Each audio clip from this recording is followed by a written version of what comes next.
a todos los que están presentes compartiendo este panel con nosotros, a los expositores en particular, por participar de este espacio de diálogo y de intercambio de ideas. Así que, sin más nada que decir de manera introductoria, le paso la palabra a Fulvia para que presente su primera locución. Muchísimas gracias, Sabrina. ¿Me escuchan? Sí, Fulvia, perfecto. Gracias. Muy buenas tardes a todos y todas. Quisiera agradecer a los organizadores por haber organizado un panel sobre un tema que yo diría casi revolucionario, si no fuera para la importancia que recién la pandemia nos ha permitido de dar al tema de la desigualdad y de la exclusión social. Quisiera también agradecer por esa invitación a la oficina del coordinador residente de Naciones Unidas, donde yo con mucho orgullo acabo justo de integrarme, no hace ni 2 semanas. Entonces, como le dijimos a Sabrina, voy a hacer más bien mis comentarios desde una mirada internacional, refiriéndome al trabajo de distintas agencias de Naciones Unidas sobre, obviamente, la importancia de la inclusión social en el marco de los ODS y de la Agenda 2030, y trayendo algunos elementos de reflexión que espero sean interesantes para el debate sobre la situación de Argentina y sus problemas más específicos. Voy a estructurar mi charla en 8 puntos que se resumen también en 8 mensajes claves. Mi primer punto es: la exclusión social es sumamente ineficiente. No es solamente inmoral, es ineficiente económicamente. Las brechas sociales que sufren hoy muchos países del mundo, y en particular los países de América Latina, tiene un impacto muy negativo en la productividad, la fiscalidad, la sostenibilidad ambiental y en la capacidad de formar parte de la que se llama hoy la sociedad del conocimiento. En otras palabras, la exclusión social es un obstáculo muy serio al crecimiento y al desarrollo sostenible. Aquí me refiero a un estudio de la CEPAL titulado La ineficiencia de la desigualdad, donde se enfatiza justamente que las políticas en favor de la integración social no solo producen efectos positivos, obviamente, en términos de bienestar individual y colectivo, sino también contribuyen a generar un sistema económico más favorable para el aprendizaje, la innovación, el aumento de la productividad y la protección ambiental. El estudio destaca también que los costos de la exclusión social son muy elevados y generan enormes pérdidas de productividad potencial. Quiero decir, pensamos, por ejemplo, que la desigualdad de acceso a la educación afecta no solamente a una generación, sino que se transmite a las generaciones futuras, y esto es muy grave. Aquí vemos entonces, yo creo que la igualdad y la integración social no representan únicamente un valor fundamental y un principio ético irreductible desde el punto de vista de los derechos humanos. También desde un punto de vista económico, no es pensable afrontar los desafíos de la hiperglobalización, el avance hacia la economía digital, la profunda interconexión de las economías, la base tecnológica en continua evolución que permite una comunicación global instantánea. No es posible hacer todo eso dejando una parte muy consistente de la población atrás, simplemente, digamos, desconectada. En ese marco, mi segundo punto es el siguiente: hay que incluir para crecer y crecer para incluir. Naturalmente, eso parece un eslogan, pero nos queda claro que las numerosas campañas, estrategias, políticas nacionales basadas en el principio de incluir para crecer, que se han llevado a cabo en Perú, en México y en El Salvador, entre otros, se proponen de valorar y reconocer la inclusión de las personas más pobres en el mundo laboral y su acceso a los servicios públicos, con la idea que esto será instrumental para el crecimiento económico del país. Claramente en ese momento integración social significa sobre todo medidas de emergencia, creo que sobre eso podríamos estar todos de acuerdo. Son prioritarias las medidas de protección social implementadas por los estados para ayudar a los hogares más vulnerables y precarizados y hacer frente a la pandemia, perdón. Entre otras, la entrega de alimentos, la suspensión de pago de servicios básicos, el aumento del monto de las transferencias monetarias y el anticipo de entregas. Y igualmente importante son las medidas de protección social para los trabajadores formales, destinadas a reducir la exposición del virus, garantizar la continuidad de la actividad económica, y también destinada a los trabajadores informales, así como a otros trabajadores más vulnerables como los trabajadores independientes. Sin duda, yo creo que desde la perspectiva de las Naciones Unidas, yo me atrevo a decir unánimemente, es el momento de implementar políticas sociales universales, redistributivas y solidarias, con un enfoque de derechos para no dejar nadie atrás. Hay que pensar, pero en otras medidas de mediano y de largo plazo, como lo dicen bien nuestros colegas del PNUD en el informe titulado Planeando una recuperación sostenible para la pospandemia. Los distintos paquetes de recuperación que se están armando tienen que incorporar algunos objetivos más estructurales si realmente se pretende de reconstruir mejor y de manera más inclusiva. En términos generales, es importante que la recuperación, por ejemplo, sea más verde, basada en la naturaleza, menos intensiva en carbono, que tenga en cuenta el cambio climático, así como lo hacen los modelos de economía circular, recomendada, entre otros, por el Programa de Naciones Unidas para el Medio Ambiente. También en uno de los continentes más desiguales del mundo, como es América Latina, es importante que se avance hacia la igualdad sustantiva de género, la igualdad de trato, de oportunidades y derechos, así como la no discriminación. Y estoy muy feliz de compartir el hecho que justo ayer se ha firmado el MECNUD, el Marco de Cooperación entre Naciones Unidas y la Argentina, y que tiene mucho, que da mucho espacio a ese tema. Ese es un desafío muy serio, no hay duda, ya que nuestros colegas de UNICEF estiman que la región haya perdido durante la pandemia 2 décadas de progreso social. Y esto nos lleva a mi tercer punto. Me parece importante recordar que la pandemia ha exacerbado desigualdades y vulnerabilidades preexistentes.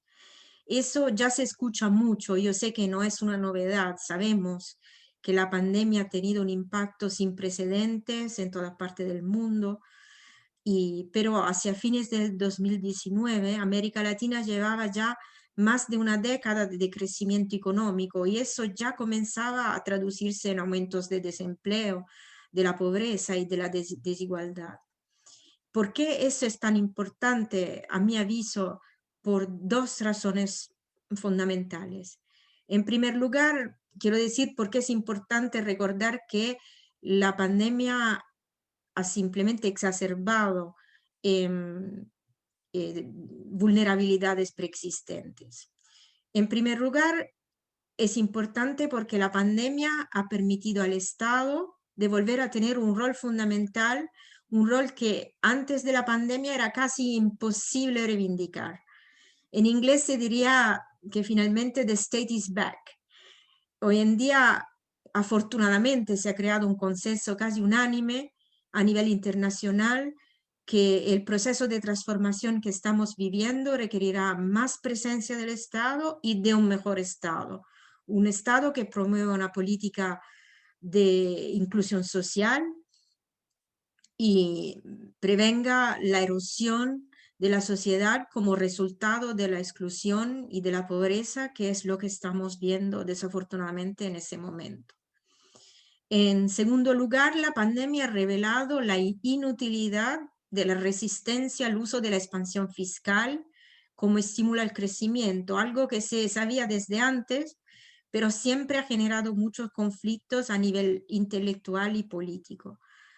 Ahora la moda de la austeridad ha caído rápidamente en desuso, empezando por las economías desarrolladas, que con mucha rapidez, como todos saben, han implementado medidas de impulso fiscal orientadas a sostener crecimiento económico, la creación de empleo, el salvataje masivo de empresas privadas al borde de la quiebra. A nivel anecdótico, quiero mencionar lo que dijo el ministro de Finanzas de Ghana el 3 de junio de este año. Él dijo, de repente el mundo occidental puede crear 8.000 millones de dólares para apoyar sus economías y enfrentar la crisis, mientras los países africanos siguen siendo juzgados según las viejas reglas. Y termino diciendo, si lo pienso me da ganas de gritar y casi no respiro. Ese debate es importante porque no se refiere únicamente al tema de la sostenibilidad de la deuda para los países africanos. Hay un debate muy importante a nivel internacional en ese momento, en Ginebra, en Nueva York, sobre la necesidad, por ejemplo, de ampliar la iniciativa de suspensión del servicio de la deuda para incluir a países de media renta como la Argentina y varios otros países de América Latina que otra vez, gracias, si así se puede decir, a la pandemia, pueden esperar de abrir una negociación que antes era casi impensable. Un estudio del PNUD titulado La cooperación financiera internacional frente a la crisis económica latinoamericana menciona que la crisis económica en curso será recordada por la limitada cooperación financiera multilateral acordada para apoyar a las economías de renta media. Eso choca tremendamente con la necesidad de promover nuevos pactos fiscales, monetarios y sociales con el fin de dar viabilidad a la reconstrucción de sociedades más justas, inclusivas, igualitarias y no lo olvidemos, como le mencionaba antes, eficientes. En ese marco, y ese es mi cuarto punto, se necesita una recuperación transformadora. Así la llaman nuestros colegas de CEPAL, es decir, una verdadera y profunda reflexión crítica sobre la estrategia de salida de la crisis. Es claro a todos que una salida exitosa no es regresar a la situación de antes. La crisis debe ser entendida como un punto de quiebre con respecto a la continuidad del modelo de desarrollo actual. Dice siempre la CEPAL que el paradigma de producción y consumo durante décadas ha sido insostenible desde el punto de vista social, económico y ambiental, y que cuando el crecimiento abona a la hiperconcentración de la riqueza y de los mercados, cuando la sociedad percibe que la riqueza no se convierte en bienestar colectivo, sino que se privatizan los beneficios y se socializan los costos, ese crecimiento deja de ser viable y pierde legitimidad. El llamado entonces es a establecer un nuevo contrato social que coloque a la igualdad y a la sostenibilidad en el centro del desarrollo. Esa es la magnitud y la profundidad que requiere ese cambio de época. Realmente la creación de un nuevo pacto social. En ese marco, quizás me equivoque, y Sabrina efectivamente lo mencionó, estuve muy contenta cuando lo dijo. Me parece importante, pero mencionar que se escucha mucho hablar de la importancia de un nuevo contrato social entre Estado y sociedad civil, pero yo creo firmemente que el nuevo contrato social va a ser necesariamente Estado, sociedad civil y sector privado, como justamente Sabrina ha mencionado. Me parece que muchas veces el sector privado casi no se menciona como si fuera un agente residual, un actor residual y no un agente de cambio. Pero Siempre se ha reconocido el papel de las empresas y de los negocios en el desarrollo a través de comercio, inversión, creación de empleo. Ahora, como recuerdan nuestros colegas de PNUD, se le puede pedir al sector privado de volverse un aliado clave para la consecución de los ODS, así como lo plantea el Pacto Global. El ODS 17 mismo propone de fomentar la constitución de alianzas eficaces en las esferas públicas, público-privada y de la sociedad civil. Claramente, aquí se llama a la invención de nuevas formas de relaciones público-privada. Y ahora que el Estado vuelve a tener un rol protagonista, puede también dictar nuevas reglas del juego y puede introducir nuevas reglas de condicionalidad. Sobre todo, permítanme, como en ese momento, cuando otorga mucha ayuda y apoyo financiero. En ese contexto, y ese es mi quinto punto, quisiera destacar que en todas partes del mundo, todas, los modelos de negocios están cambiando muy profundamente. Estoy convencida personalmente, esta ha sido mucha parte de mi trabajo de los últimos 10 años, donde estuve trabajando por la UNCTAD en Ginebra, que pronto los modelos de negocios tradicionales, lo que se llama business as usual, no será más una opción. Antes de la pandemia, siguiendo los principios de responsabilidad social corporativa, las empresas estaban mostrando más interés por contribuir a una mejor sociedad, un ambiente más limpio y más respeto de los derechos humanos. Ahora, cierto, quizás tendremos que ver. Aquí, pero, me parece importante destacar más que nada la emergencia de nuevos modelos de negocio inclusivo. La inclusividad no es lo mismo que la filantropía o la responsabilidad social. Los modelos inclusivos de negocio pretenden ser económicamente viables y al mismo tiempo tener un impacto social. Se aplican a grandes empresas, a pequeñas empresas, a muchos sectores. Muchas empresas inclusivas, pero no todas, son emprendimientos sociales que representan una forma revolucionaria de hacer negocios. Se fijan un objetivo prioritario, arraigado en objetivos sociales y ambientales, igual de importante que la obtención de la rentabilidad. De esa manera se convierten en agentes de cambio que promueven el crecimiento inclusivo y la creación de valores sociales como la gobernanza democrática, la inversión de las ganancias, la innovación frugal y la generación de efectos sociales positivos. Las cadenas de valor mundiales ofrecen hasta a las empresas multinacionales la posibilidad de adoptar modelos de negocio inclusivos que al mismo tiempo son beneficiosos para pequeños proveedores y clientes locales. Eso se puede incentivar con medidas para el desarrollo productivo sostenible, por ser una componente muy importante del empleo, de la cohesión social y de un crecimiento más inclusivo. Eso nos lleva al sexto punto. Para democratizar el tejido productivo hay que apoyar las pymes, o sí, y sobre todo el sector de la economía social y solidaria. Una parte importante del empleo se encuentra en ese tipo de emprendimiento productivo. Se necesitan entonces acciones integrales dirigidas a pymes, cooperativas, bancas sociales, iniciativas comunitarias. Sin ella es muy difícil recuperar y generar los desempleos que requiere una política de reconstrucción con igualdad. De hecho, es poco frecuente que las personas de grupos desfavorecidos creen empresas dinámicas y cuando lo hacen se topan con muchas más dificultades y obstáculos que los empresarios de otros grupos.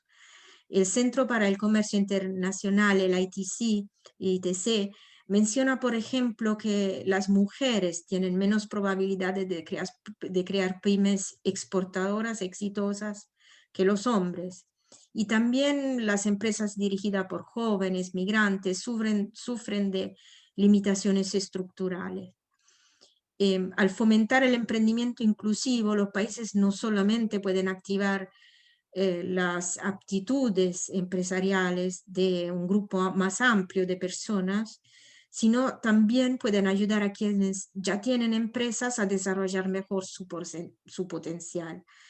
Y según la Task Force de Naciones Unidas sobre la Economía Social y Solidaria, esa economía como modelo económico centrado en las personas y sensible al medio ambiente y a relaciones horizontales y participativas, es la que tiene el mayor potencial para ayudar a acelerar el logro de los ODS y sobre todo bajarlo a los territorios.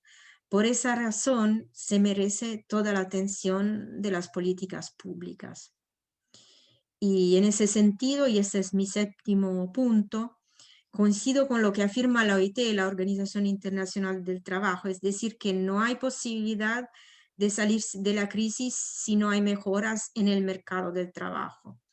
Todos sabemos que el confinamiento obligado por la pandemia se ha traducido en una pérdida masiva de empleo, ocupación para grandes segmentos de la población en América Latina y en el mundo entero en realidad, lo que ha dejado al descubierto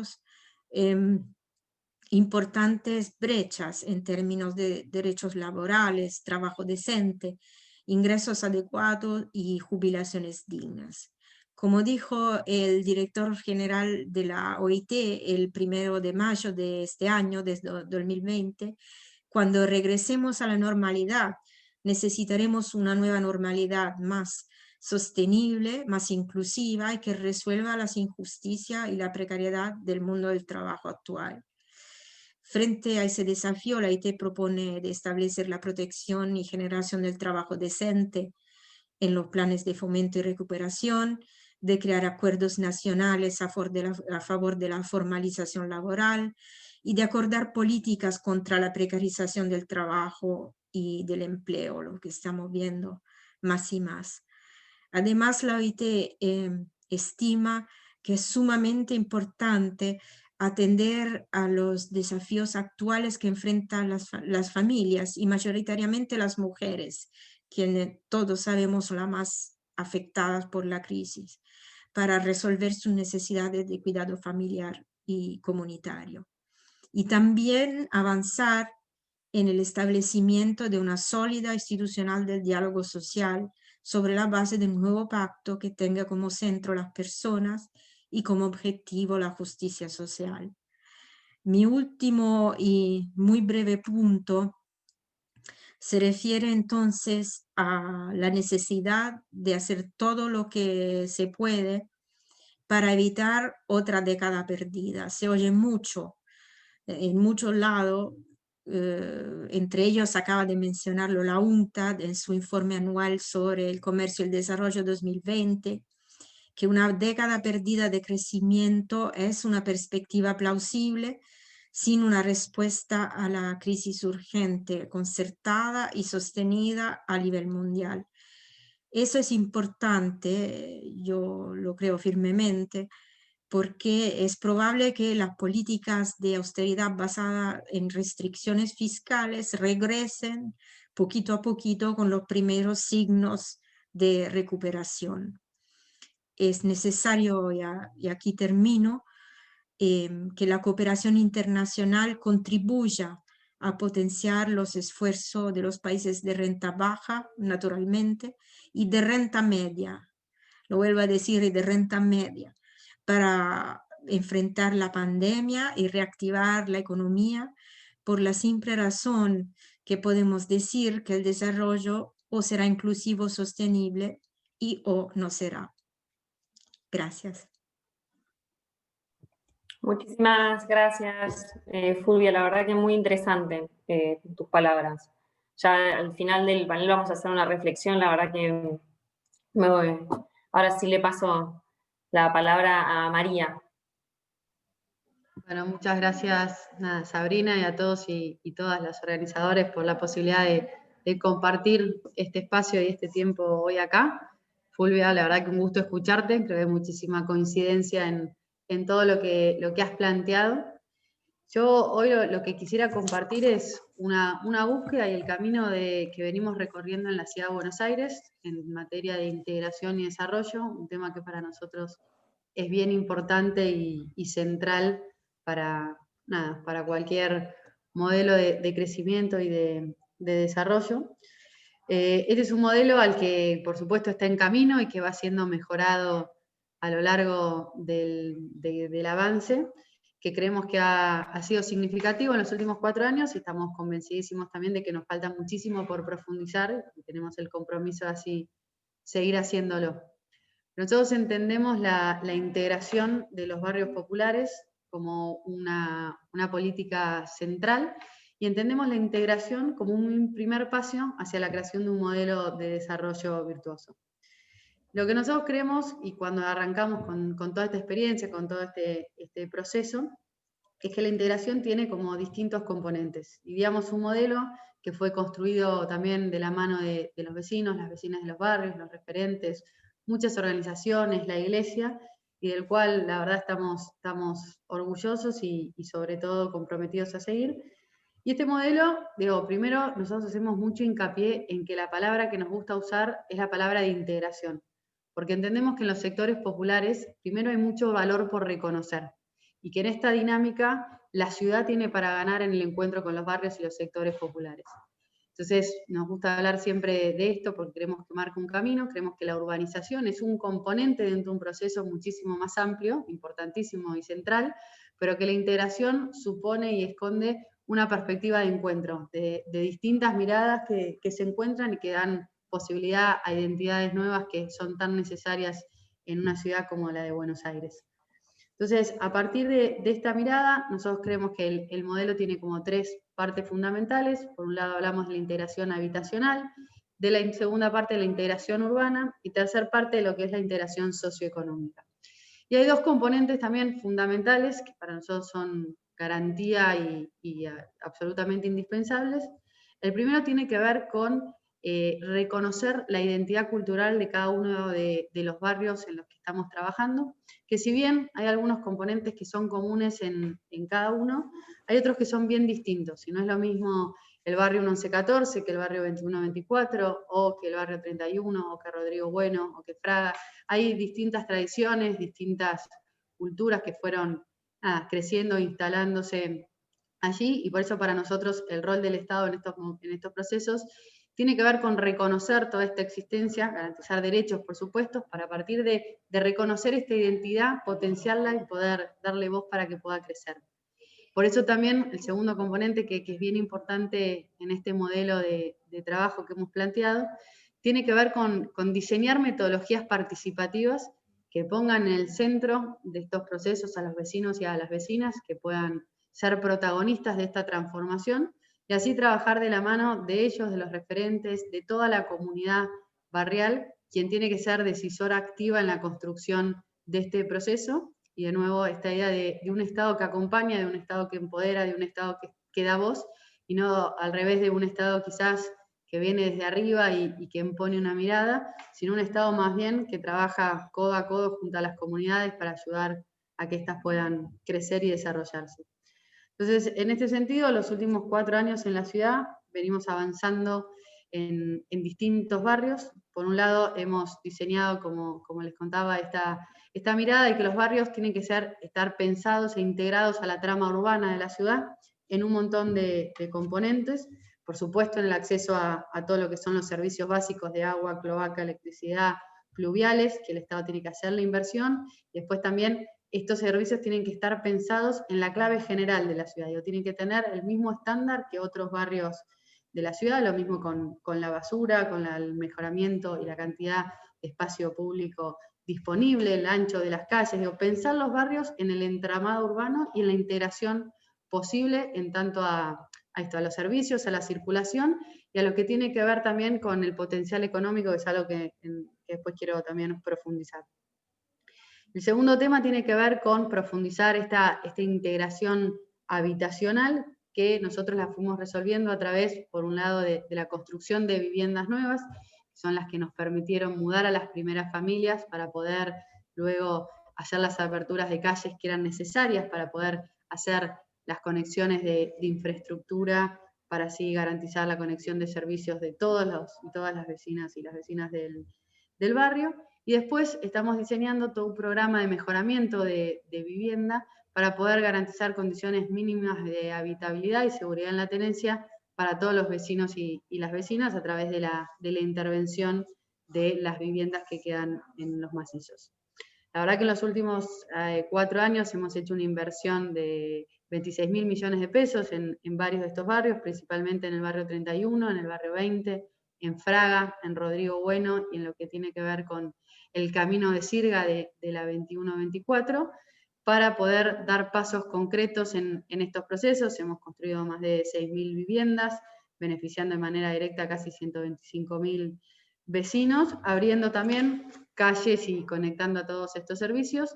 Insisto con esta idea de que estamos convencidos que hemos dado pasos que son significativos, pero creemos que falta mucho también, que realmente falta mucho por seguir avanzando y profundizando en estos procesos de integración, y por eso nuestro compromiso de profundizar y continuar con todos estos.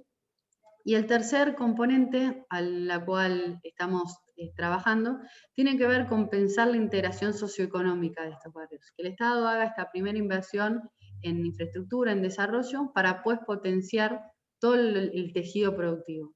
Nosotros estamos convencidos también como equipo de que la mejor política social es el trabajo y que tenemos que acompañar a los sectores populares con una propuesta que permita reconocer el valor que producen, achicar las brechas de desigualdad y así generar desarrollo. Entonces, estamos trabajando, para esto creemos que es fundamental trabajar como en 5 líneas. La primera tiene que ver con mirar a los barrios, a los sectores populares, desde el potencial productivo y en relación al sistema y al ecosistema económico, en este caso, de la ciudad de Buenos Aires. Y eso para nosotros es una definición bien importante, porque es reconocer que en estos barrios hay valor simbólico, hay valor económico también, y hay muchas relaciones de producción que suceden todos los días. Lo que entendemos es que hay algunas barreras que son sistémicas y se que repiten más allá de los sectores en los que estemos trabajando, que el Estado tiene que ver cómo crea herramientas para poder destrabar estas fuerzas y que realmente puedan crecer y puedan integrarse. Para esto también es realmente necesario diseñar toda la inversión social en clave económica productiva y insisto con esta idea también del ecosistema posible. Por eso nosotros venimos trabajando de hace ya casi un año en ver el potencial productivo de cada uno de estos barrios y tratar de ver en cómo pueden integrarse a sectores en los cuales ya hay actividad económica sucediendo en estos barrios y que además tiene potencial de escala y de integración con el resto de la dinámica económica de la ciudad. Esto lo vemos que es bien posible en el sector de la producción de alimentos y lo gastronómico, en todo lo que tiene que ver con los servicios de cuidado, con el reciclado y las nuevas economías verdes, con lo textil, por supuesto, y pensar cómo va a ir acompañando en estos sectores que hay potencial de integración. El tercer punto es, a partir de este reconocimiento, para nosotros es bien importante poder crear marcos normativos y herramientas nuevas que nos permitan apuntalar estos cambios sistémicos. Nosotros vemos que siempre en estas economías o en estos sectores hay como barreras estructurales que se repiten, como pueden ser algunas barreras en la producción, algunas barreras en los canales de comercialización, algunas barreras en el posible acceso al financiamiento. Y por eso creemos que para poder reconocerlos hay que crear marcos normativos nuevos. Además de seguir pensando, por supuesto, que un país tiene que crecer y este crecimiento tiene que ser sostenido y a partir de ahí probablemente se generen nuevas oportunidades de empleo, es necesario reconocer este trabajo que ya está sucediendo para poder de manera complementaria potenciarlo y hacerlo crecer en otra línea. Y muchas veces lo que nos encontramos es que necesitamos normativa nueva, necesitamos a partir de este reconocimiento generar algunas herramientas que nos permitan captar el valor y hacerlo crecer. Por eso ahora hace 2 semanas en la ciudad hemos presentado un proyecto de ley de impulso a la economía social y popular que pretende ser un primer paso, una herramienta que nos permita dar algunos pasos concretos en ir destrabando estas barreras sistémicas que vemos que todas estas actividades tienen. Por supuesto que después de trabajar con esto es necesario avanzar en en muchísimas cosas más, pero para nosotros este es un primer paso bien significativo que queremos dar, eso, en poder realmente potenciar el trabajo y dar oportunidades de trabajo para todos estos sectores. También para que este desarrollo sea posible, como decía, es necesario, bueno, reconocer el potencial, pensar la inversión social en clave productiva, poder generar estos marcos que nos permitan hacerlos crecer, pero también vemos que es bien importante acompañar presencialmente la cotidianidad de estos procesos. Además de generar los marcos, la normativa que permitan que esto crezca y que estas barreras se derriben, es necesario un Estado que esté presente en cada uno de los territorios, poniendo el cuerpo, acompañando estos procesos de transformación, de generación y de creación de valor por parte de cada uno de los vecinos y las vecinas. Para nosotros es bien importante en esta construcción de valor y de desarrollo que siempre nos gusta decir, de abajo hacia arriba, poder ponerle palabra y centralidad también al acompañamiento cercano que hay que tener, sobre todo en lo que son el desarrollo de políticas a nivel local, como es el camino que nosotros estamos trabajando y transitando. Y algo que también nombraba Fulvio y me parece central para que estos procesos de desarrollo puedan realmente ser posibles, es la importancia y la necesidad de poder generar alianzas entre los distintos sectores. Primero entre el Estado, entre los distintos sectores políticos, poder generar consensos en torno a la necesidad de estas políticas para así poder generar procesos que sean de largo plazo, porque estas transformaciones por definición llevan muchísimo más tiempo, entonces es necesario comenzarlas con distintas miradas y con consenso de todo el arco político respecto a su necesidad y un compromiso en su profundidad y sostenimiento. Creo que también es central acá el rol de la academia, de las universidades, para poner en revisión lo que se hace para poder atraer una mirada crítica, para poder medir el impacto. Fundamental también el rol de, por supuesto, los vecinos, las vecinas, las organizaciones sociales, la iglesia, el tercer sector y todas las fuerzas vivas que participan y que habitan todos los días en la vida y la cotidianidad de los barrios y los sectores populares. Y me parece también realmente importante esto que planteaba Fulvia, sobre todo de involucrar al sector privado. Para que esto realmente tenga escala, yo creo que es importantísimo poder usar al sector privado. El sector privado tiene que ser también un motor fundamental a la hora de plantear este crecimiento.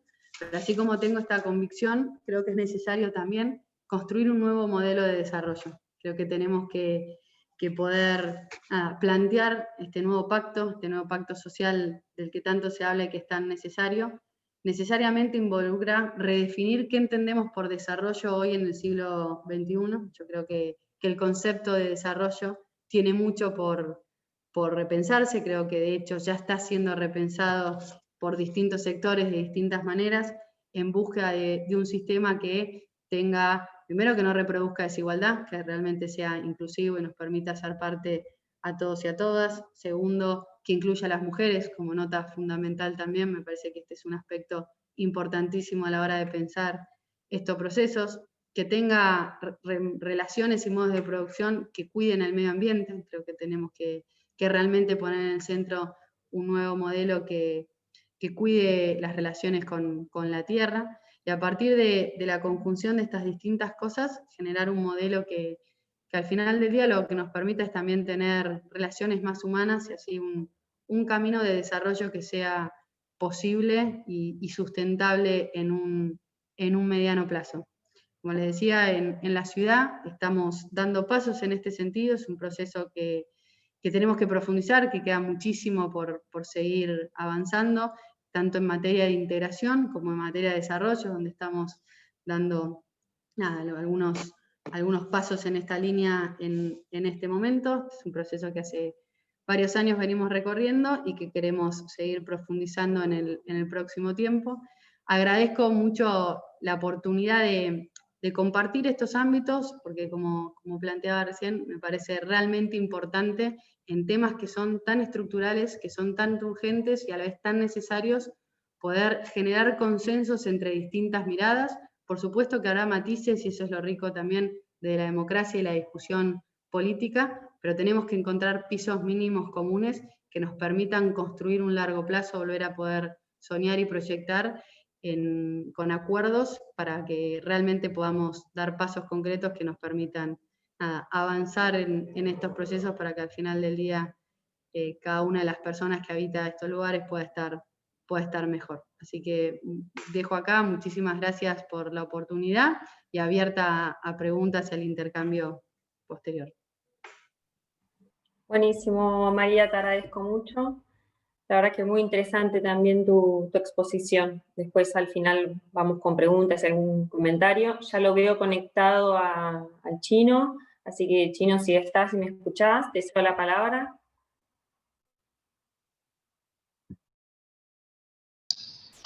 ¿Cómo les va? Buenas tardes, un gusto. Disculpen que no participé. Suena medio maleducado, queda como un maleducado, ¿no? Uno llega a hablar y no escucha a quienes lo antecedieron. Deberíamos estar todos, pero bueno, yo tenía otras cosas que me fueron complicando. Alcancé a escuchar el final de María, con quien estuve ayer recorriendo ahí un barrio en la ciudad de Buenos Aires. Uno puede compartir todo lo que dice María o parte de lo que dice María, pero es de esas funcionarias que en general tiene una coherencia entre lo que dice y hace. Y lo quiero recalcar, más allá de que somos de distintos espacios políticos, que tenemos matices y diferencias y también muchas coincidencias. Que creo que las coincidencias surgen del hacer, ¿no? Del territorio. Y yo quiero hablar de me anoté 4 puntitos que están vinculados a los temas que ustedes plantean, pero que me parece que desde la política tenemos que asumir, y yo lo planteo porque no lo tenía tan claro tiempo atrás. Hay cosas que veía, que decía, pero no tenía en claro la causa. Y aprovechando que ayer hubo elecciones en Estados Unidos y todos comentamos, sin saber mucho de qué se trata, sobre el resultado electoral entre Trump y, yo digo Biden, pero creo que se dice Biden. Fíjense que las elecciones se van a resolver en 3 estados. Hay varios, está North Carolina, está Georgia, Nevada, pero hay 3 estados que están arriba en Estados Unidos en el mapa, que son Wisconsin, Michigan y Pensilvania. Y más allá de cuál sea nuestra mirada hacia Estados Unidos y nuestra mirada hacia sus gobiernos, su ideología, creo que la mayoría estamos, salvo excepciones, bastante influidos por el cine y la televisión. Y cuando uno habla de Wisconsin o de Michigan o Pensilvania, habla de todas esas ciudades donde hemos visto tantas películas y tantas series vinculadas a la industria. Wisconsin es una ciudad, un estado ligado a la industria láctea, a la industria papelera. Algunos habremos visto alguna serie en Milwaukee donde se consume mucho la cerveza Miller. Cuando uno dice Michigan, es Detroit principalmente, ¿no? La ciudad automotriz. En una época era una ciudad donde se producían cientos y cientos de miles de autos norteamericanos, de Ford, de Chrysler, de General Motors, de otras marcas. Y Pensilvania es otro estado industrial por excelencia, estados donde había mucho trabajo, muchas siderurgias, donde también hay muchas universidades, y eran estados históricamente demócratas. Eran estados donde los sindicatos tenían mucho peso. Eran estados donde los demócratas, a través del voto de los trabajadores, casi siempre ganaban las elecciones. Y ya en la última elección, donde Trump fue electo presidente, esos 3 estados que se los denomina el cinturón industrial o cinturón del óxido, le dieron el triunfo a los republicanos. ¿Y qué es lo que pasó para que esos trabajadores, esas poblaciones fabriles, industriales, de voto demócrata, para hacer un parecido, no se enojen, pero un parecido, lo más parecido en Argentina a los demócratas es el peronismo, hayan cambiado de partido en el 2016? ¿Por qué votaron a Trump del Partido Republicano? Porque no se sintieron representados por los candidatos demócratas, porque perdieron su trabajo, porque la globalización arrasó con muchas de sus centros de producción. Los autos ya no se fabrican en Detroit. Una parte se produce en Guatemala, otra parte en Estados Unidos, otra parte en Alemania, otra parte en El Salvador, otra parte en Tailandia, otra parte en Argentina. Y en algún lugar se ensambla. Entonces hay muchos más desocupados y mucha más precarización, consecuencia de la caída del trabajo, la aparición de lo tecnológico, de lo robótico, la globalización, el mundo financiero, y se produce una ruptura entre la política y sus bases sociales. Y quizás Biden o Biden termine ganando hoy, o mañana, o dentro de unos días, porque todavía hay que contabilizar votos, en Michigan y en Wisconsin, y quizás pierda su estado natal, que es Pensilvania. Como que hay un reencuentro de los demócratas con su base social. Es una elección muy reñida, muy pareja. Y uno tiene a la distancia una idea de que Estados Unidos la política no tiene activos, no tiene militantes, no tiene locales. Cuando uno va se da cuenta que hay muchos militantes, hay mucha organización, se trabaja mucho, porque allá el voto es voluntario, con lo cual hay que empadronar a las personas que van a votar previamente y eso implica todo un trabajo casa por casa. Hay estructuras muy poderosas. Allá se le da mucha importancia a la estructura partidaria, a las autoridades partidarias, a la militancia, mucho voluntariado, cosa que a veces nosotros hemos perdido, pero es otro tema que voy a hablar más adelante. Pero esa ruptura entre base social y política tiene también que ver con que la política en muchas partes de nuestro planeta dejó el territorio, se retiró. Y eso hace que las personas que se sentían representadas históricamente por un partido se vayan encuadrando o queden sueltas como librepensadores en su individualismo, en su red social, en su iglesia, en su club, en el béisbol, en los amigos en el bar. Y eso va rompiendo un tejido entre la política y la sociedad. Y Argentina es un caso paradigmático de esa ruptura. Si ustedes recuerdan, todos son muy jovencitas por lo que veo, pero yo recuerdo cuando empecé a militar post-dictadura, y empecé a militar en el Gran Buenos Aires, en Lomas de Zamora, en los barrios populares, que todavía no, donde había trabajo, donde casi no había desocupación y pobreza, estoy hablando del año 83, 84, aunque ya había empezado a cambiar Argentina porque la dictadura empezó a cambiar algunos parámetros de producción y el mundo ya había dado un cambio radical, que era la preeminencia de la renta financiera por encima de la renta productiva. Y eso se ve en Argentina con aquella famosa película Plata Dulce. Si usted tiene alguna abuela o tío mayor, dígale que le cuente cuando cobraban su jubilación y iban corriendo al banco, a otro banco por depositar los 7 días por alguna diferencia en la tasa de interés. O el que podía viajar y compraba mucho porque había que comprar cosas importadas. No sabíamos para qué servían, pero eran importadas. Y todo eso no nos damos cuenta que dañaba la industria nacional. Todo eso se fue engendrando durante la dictadura, más la deuda externa de 42.000 millones de dólares. No obstante todo esto, cuando en el 83, 84 llega la democracia, fin del 82, principio del 83, uno caminaba por un barrio humilde, yo me acuerdo que iba a Ingeniero Budge, que es una localidad de Lomas de Zamora, y cada 2 o 3 cuadras había una unidad básica. Y había militantes peronistas en esos barrios. Y si uno iba más al centro, se encontraba con un local de la Unión Cívica Radical. Estaba el comité central y después había otro subcomité.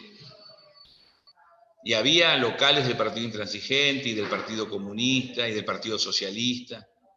Había sociedades de fomento. Había organizaciones de vecinos, ya sea en un club o en la propia cooperadora de la escuela que funcionaban. O sea, había un compromiso del ciudadano de a pie, de la mujer y hombre de a pie, con las instituciones del barrio y con las instituciones políticas. Y la política era una militancia que no implicaba ninguna remuneración, que no implicaba ni salvo la identidad, la identificación, la pasión que uno tenía, la convicción política, ideológica. Y si usted va al mismo barrio hoy, no va a encontrar ningún local partidario. Y si va al centro, salvo 1 o 2 locales de algún dirigente importante, no va a encontrar más locales partidarios. Porque la gente está retraída de la política. Es más, si ustedes hacen política y un día van a un barrio a hacer campaña, si van en época de elecciones, los miran como diciendo, ah, ahora venís. Ah, te acordaste de ahora. Claro, necesitas el voto. ¿Qué quiero decir con esto? Que la política abandonó el territorio. La política se retiró de los territorios. ¿Qué era la política hace 40, 50 años en Argentina? En Estados Unidos, en Inglaterra, en Francia o en cualquier parte de América. Era un instrumento donde algún militante, algún dirigente, yo recuerdo que lo llamaban punteros a los dirigentes hace 40 años de un barrio, y sonaba despectivo, y sin embargo esa persona era una persona que vivía en una casa humilde, que le golpeaban la puerta a toda hora por un problema de salud, por un medicamento, porque habían detenido a un hijo, porque había que sacar un registro, porque había un problema de este tipo, del otro, de aquello. Era como un gestor de la problemática del barrio con el Estado, con la institucionalidad o con otro sector social. Hoy eso no existe, está bien, están las delegaciones, el Estado va llegando a algunos lugares y va reemplazando esa ausencia de la política en términos partidarios. Política que en la Constitución del 94 le dimos un rango constitucional a los partidos políticos. No obstante la presencia del Estado en muchos lugares alejados, no hay una presencia territorial como existía hace 30, 40 años. Es verdad que hemos crecido, que las ciudades son más grandes, más complejas, más fragmentadas, hay más violencia social, hay elementos que no existían hace 30 años, como el narcodelito. La comunicación es diferente, todo lo que apareció en las redes sociales, celulares, etc. Pero ha habido un repliegue de la política del territorio que hace que sea muy difícil poder encauzar reformas, cambios estructurales, si no asumimos, si no tenemos un diagnóstico. No digo que el mío sea el correcto, lo propongo para discutirlo, pero lo que sí vamos a estar de acuerdo, que a diferencia de otras épocas, acá y en otras partes del mundo, la política no tiene presencia territorial. Por eso generalmente uno dice, voy al barrio a dar apoyo escolar. Uno tiene que ir al barrio. No es que en el barrio los compañeros del barrio dan apoyo escolar o arman una unidad sanitaria o un campo de deporte o desarrollan X actividad productiva. A la ausencia de territorio se nota en muchos sectores del Estado y de la política, cualquiera sea el signo político, ¿y qué apareció en lugar de los partidos políticos en el territorio? De parte de la política, de las organizaciones sociales. Y también apareció en las iglesias. Ya estaba la Iglesia Católica, siempre estuvo, con sus curitas, sus capillas, y aparece un agente nuevo, un elemento nuevo, que es la Iglesia Evangélica con sus pastores, que es un elemento de encuentro, un elemento espiritual, ambas iglesias de contención y a veces, o casi siempre, de resolución de problemas sociales, donde no está el Estado y donde no está la política. Y las organizaciones sociales. Eso es lo que aparece hoy en el territorio y uno se encuentra, a lo mejor no con el local, pero sí con una olla popular, sí con un templo, sí con un club, sí con una actividad productiva ligada a alguna organización. Sin embargo, cuando llegan militantes, dirigentes, emergentes de esas organizaciones sociales al Estado, es muy común escuchar en los medios de comunicación de parte de dirigentes, no importa su signo político, y de periodistas y de especialistas, muchos de ellos bien intencionados, no pueden estar de los dos lados del mostrador. ¿Cómo van a estar en el gobierno si están de los dos lados del mostrador? Y fíjense que aparece la palabra mostrador. ¿Qué significa? Que en la degradación de la política, al haber abandonado el territorio y haberse encerrado en la superestructura y muchas veces en el Estado, al sujeto que viene a reclamar lo vemos como cliente. Por eso hay mostrador. No es un ciudadano, no es un sujeto de derecho, no es un hombre o una mujer que viene a plantear su inquietud, su crítica, a interpelarnos o a hacer un aporte. Entonces, esa figura de mostrador-cliente, que está en el subjetivo, que está dando vuelta, también habla de cuánto hemos retrocedido respecto a qué rol le damos nosotros tiempo atrás, repito, a la sociedad civil o a la comunidad organizada, o a las fuerzas libres del pueblo. Dejo que elijan y le inscriban en cualquier andarivel político ideológico. Entonces, para poder reconstruir la vida de los argentinos, donde el Estado va a jugar un rol importante y por supuesto la democracia y la política, si no reconocemos que abandonamos el territorio, si no reconocemos que a veces estamos más atentos a lo que pasa dentro de la estructura que a lo que pasa en los pliegues de nuestra sociedad, en los sufrimientos, en las ausencias, en las omisiones de nuestro pueblo, y que para transformar y hacer cambios sistémicos, para crear una política que haya una estructura ligada al desarrollo, para reemplazar gradualmente los planes sociales por trabajo, para que podamos tener valores económicos y relaciones productivas, además de invertir el Estado en estructura productiva y darles de sostenibilidad, tenemos que sumar en la planificación y en la acción de esta política al Estado, a los gobiernos de turno, digo de turno en el marco de la alternancia democrática, mucha organización y participación popular. La pandemia puso sobre la mesa la gravedad de la crisis argentina, que nadie ya puede hacerse el distraído. No nos podemos hacer los distraídos. Ahí está el nivel de injusticia, de concentración, de inequidad que tiene la Argentina. No podemos decir que no sabíamos, no podemos decir que no nos contaron, no podemos decir que no lo vimos.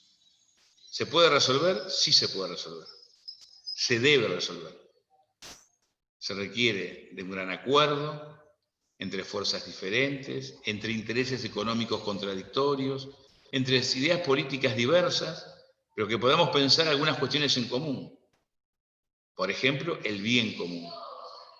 Conceptualmente todos estamos de acuerdo con el bien común. Bueno, ¿cómo lo plasmamos en políticas que determinen que en 10 años tengamos un dígito de pobres? Todos reivindicamos el concepto de la solidaridad. Bueno, ¿cómo lo llevamos a la práctica en las acciones concretas, cotidianamente, que realiza cualquier gobierno municipal, provincial o nacional? ¿Cómo articulamos entre esos distintos gobiernos, como se hizo o se hace, y se va a seguir haciendo en el marco de la pandemia, con aciertos y errores, con encuentros y desencuentros, pero con la voluntad de trabajar juntos cuando está en juego la vida de todos los argentinos? Y el compromiso es preservar la mayor cantidad de vidas. Si a eso no le sumamos participación popular y organización popular, no vamos a llegar. Churchill, que es de un partido que no está ligado al peronismo, digamos, en Inglaterra yo no sería conservador, pero debo reconocer que fue un gran hombre. En la Segunda Guerra Mundial dijo una frase que yo la voy a usar para parafrasear en el marco de esta Argentina de hoy. Churchill decía: la guerra es demasiado importante para dejarla en manos de los militares. Y yo, parafraseando a aquel primer ministro inglés, digo, esta crisis de la pandemia, la más grave del mundo de la Segunda Guerra Mundial a la fecha, la más grave de Argentina de los últimos 100 años, es demasiado grave para pensar que la van a resolver exclusivamente los políticos.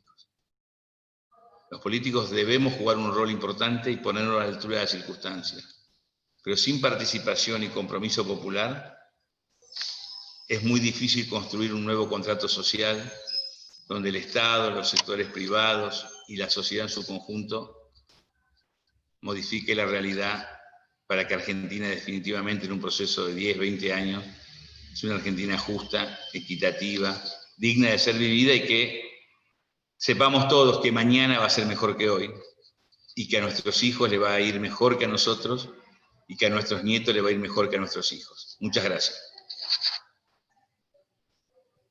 Muchas gracias, Agustino. Muy interesante. Bueno, ya estamos cerrando, a mí me gustaría brevemente hacer una reflexión respecto a las 3 exposiciones que creo que tuvieron mucho en común, ¿no? Rescato eso. 3 personas, 3 expositores de distintos ámbitos, incluso de partidos políticos diferentes, una expositora de la academia, cómo todos hablaron de la necesidad de una política y de la acción política centrada en la persona y en el bien común, y a partir de allí la búsqueda de consensos, ¿no? Cómo la política pública se debe construir a partir de la participación de todos los actores de la sociedad, de la política, de la academia, de las industrias, de las grandes industrias, pero también de la participación popular y de la acción popular, del territorio, de los trabajadores. Me parece importante remarcar eso, ¿no? Que un poco surgió de la charla, y quedarme también con algo de resumen que remarcó Fulvia: incluir para crecer y crecer para incluir. Cómo son necesarias ambas cosas, ¿no? Sin inclusión no vamos a crecer, y sin crecimiento no es posible la inclusión social.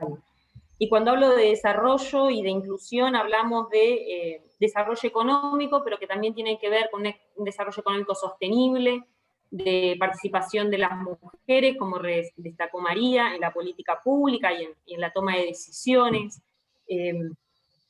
Es un crecimiento interdisciplinario, ¿no? En el que todos tenemos algo para aportar. Me parece que, como decía también el Chino, no salimos de esto con voluntad política exclusivamente. Salimos cada uno desde su lugar poniendo su granito de arena para contribuir y para mejorar los lazos de fraternidad y solidaridad, y de esta generación de un nuevo consenso y de un nuevo pacto social.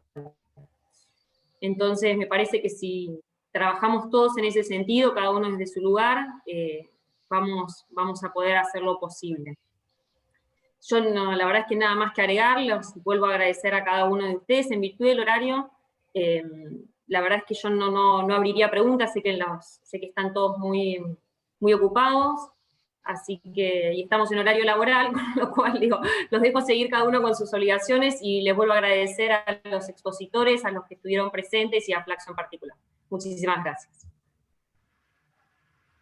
Gracias. Chao, hasta luego. Chao. Gracias.